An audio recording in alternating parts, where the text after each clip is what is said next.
Welcome to the coolest stuff on the planet. Well, it's official. There's a small red bar being created over there to my right, so that means we're recording. It's time to go. And this is the coolest stuff on the planet. My name is Matthew, and this is... Rachel. She is the co-hostess, was the hostess. And what we're going to do today is go back to Brazil, because we just went there not too long ago. Mm-hmm. And we're not going to go to the city this time. We're going to go to the opposite, basically. We're going to the Pantanal wetlands, which is a pristine wildlife area, an ecological paradise, if you will. Yes, indeed. And mostly referred to just as the Pantanal. I'm sure that's not the exact Portuguese pronunciation, but that's as close as we can get.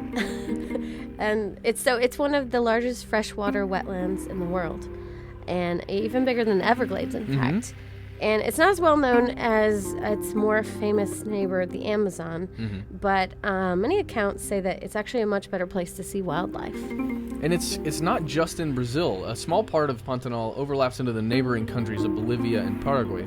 And no wonder, it's an estimated 54,000 to 81,000 square miles. Now, is there a reason that there's such a difference between the estimates? I'm not sure. I saw in the research, I saw a large range of numbers. Okay. So that's the best range that I could find. Okay, it's actually as large as some states and some small countries. Yeah, it's really big. Now, the Pantanal is actually a floodplain, so that means it's kind of a flat lowland area that gets flooded seasonally by the nearby Paraguay River and its tributaries. And this flooding actually creates kind of a nice environment for marine life. And then when it dries up, it's actually also nice for non-aquatic animals. Would you like to know about some of the animals that live in the Pantanal? Yes, please tell me. Check it out. There are millions of caiman alligators. These are the guys with the cool snouts that you've seen that kind of go out at the end. Yeah, and apparently they're not that aggressive, actually. They're cool looking, though. Anything that has the name Cayman, to me, is just instantly terrifying. Like the islands, the Grand Caymans, a little different spelling. The giant anteaters are also here. Giant otters, most things are giant there, and regular-sized jaguars. So also known as jaguars. But I like jaguar because it's just that much more. It's got that cachet. You can fit more things in its boot. And let's not forget our favorite little guy, the capybara, which is this strange little. Well, it's not a little rodent. It's kind of like a gopher on steroids. Actually, that's what I would call it. And it's the largest rodent in the world.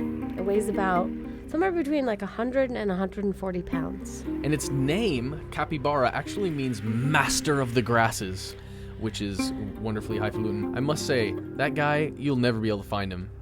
When those tall grasses, he just does all kinds of fun running through there. So these guys are really cool and cute, but they're very territorial. The males actually protect groups of females and youngsters, and they have to be tough because they got to fight off a lot of different things. And they sound like dogs. Well, kinda. They bark. It's pretty weird. It's so bizarre. Oh, and Matt, I have a surprising capybara fact for you. Oh, really? Yes. Are you ready for it? Hit me. They have webbed feet. So they're great swimmers. So actually, yes, they're very aquatic animals. The wetlands is where they live. Right. Makes a lot of sense. Right, lots of sense. Capybara, congratulations on your evolution. You have done very well. There are also these giant native storks called jabiru storks, and they're another largest thing. They're the largest storks on the planet. Really? Yeah. There's hundreds of species of fish in the Pantanal, including piranhas. Wild animals aren't the only ones inhabiting the Pantanal. For generations, ranchers, cowboys, and others have been raising and grazing cattle in the wetlands. Do you know what the cowboys are called? Billy?